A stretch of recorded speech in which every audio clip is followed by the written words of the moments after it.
In Privacy Watch, Facebook says it has suspended tens of thousands of apps over personal data concerns. The social network says that the move is part of its ongoing investigation into app developers.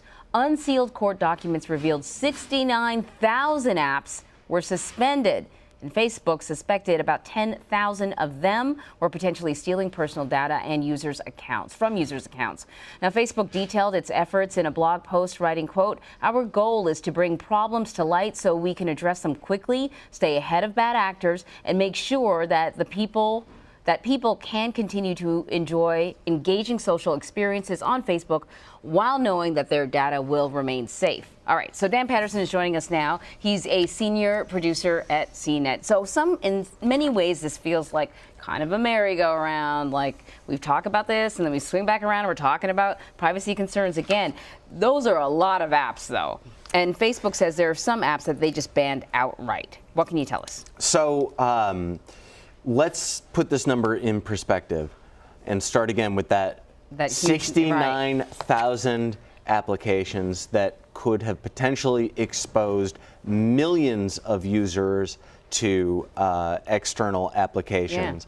Yeah. So we know that they have flagged that 69,000 number, but when I spoke to a Facebook spokesperson yesterday, they said, look, we didn't necessarily remove these because they violated a policy, but we did remove apps, particularly 10,000 of them, because they were engaged or refused to they were engaged in suspicious activity and refused to cooperate with our investigation. So not all of the apps were stealing personal information, right? What are we to make of these suspensions? Yeah, so we know that many of these applications were accessing personal information in ways that caused Facebook to say, hey, wait a minute, we want to investigate this further.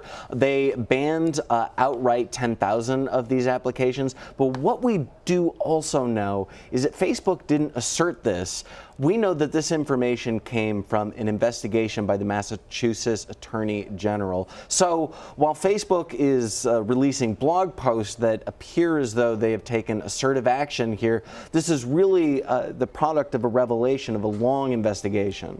So I thought after the whole Cambridge Analytica scandal that, that all these wrongs were going to be corrected, right?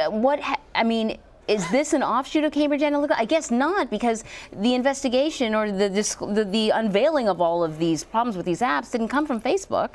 Yeah, so again, let's put this in context, or at least perspective. Flashback to May of 2018, where Facebook, in response to the Cambridge Analytica scandal, said, hey, look, we found 200 apps that were violating our policies. We're going to get rid of those. 200. By August, that number had inflated. August of 2018, that number had inflated to 400 apps. So let's jump forward a year later, roughly a year later now, and we have 69,000 applications, 10,000 of which were exceptionally suspicious. 400 developers, Anne-Marie, not just applications, but developers creating applications. Now, we read the statement that came from Facebook, but when you tell me that they were sort of celebrating how they had uncovered between 200 and 400, I feel like their efforts are a little insincere. So as a user of Facebook, is there anything I can do to protect my information? Earlier this year, Facebook unveiled a dashboard that should help you, according to them, control your privacy in a little more granular capacity. This comes after the revelation, at least Mark Zuckerberg announced this at F8, the Facebook Developer Conference in 2018. But let's be real here. Look, I don't want to disparage Facebook, but there's a reason the hashtag delete Facebook routinely trends. Yeah. And look, I cover privacy and security. I didn't just deactivate it, I deleted Facebook, Instagram, and WhatsApp over 2 years ago out of profound concern about the access my data, access developers might have had to my data. Wow. I'm not prescribing action.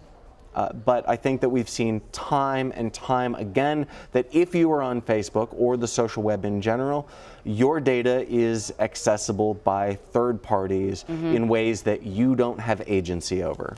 Yeah, that's the bottom line. Dan, thank you very much. Good to see you.